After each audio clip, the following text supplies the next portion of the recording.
What is SD-WAN and why is it so magical? I'm Jess Jorgensen, the founder of GoRoam Tech, and that's a super nerdy question I would love to give you the answer to, along with why it's your best friend if you are traveling in an RV. The short answer is that SD-WAN, software-defined wide area network, is the solution that huge businesses all over the world have been using for almost a decade now to make sure that they have constant internet service for their staff and for their customers. We do this by creating redundant and resilient networks through the use of multiple internet connections and some pretty magical software that navigates which one has the best signal. I mean, I don't love getting to a spot and having to pull out a bunch of hotspots to determine which one might be the best in that location. It's like playing roulette.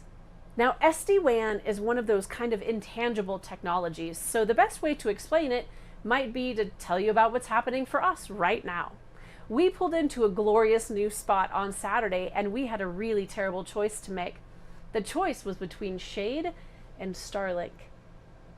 If you've been out there traveling on the Starlink RV service, you know exactly what we're talking about, because obstructions mean lack of internet service, and that's what shade is going to be. Fortunately, we have SD-WAN, so we were happy to choose the shade option, knowing that our signal from Verizon, T-Mobile, or AT&T would kick in if we needed it to.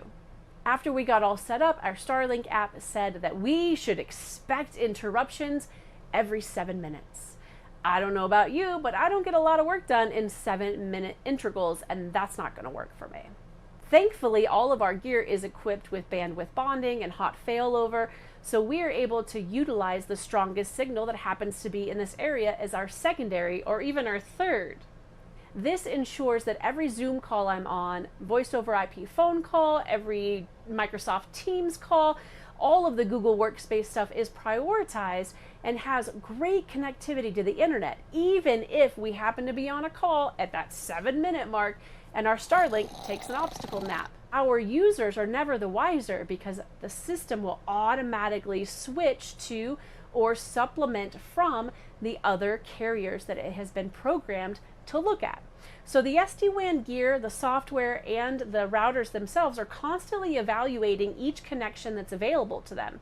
They will either take one and strengthen it so that it can be a very usable connection, or it will dump one and say this one is not performing well and it should not be a part of the mix.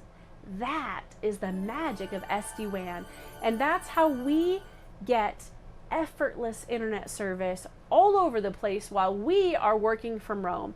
If you have questions about how to get SD-WAN into your configuration and have a more effortless internet experience, you can definitely contact us at goroam.tech, where we will help you explore connected.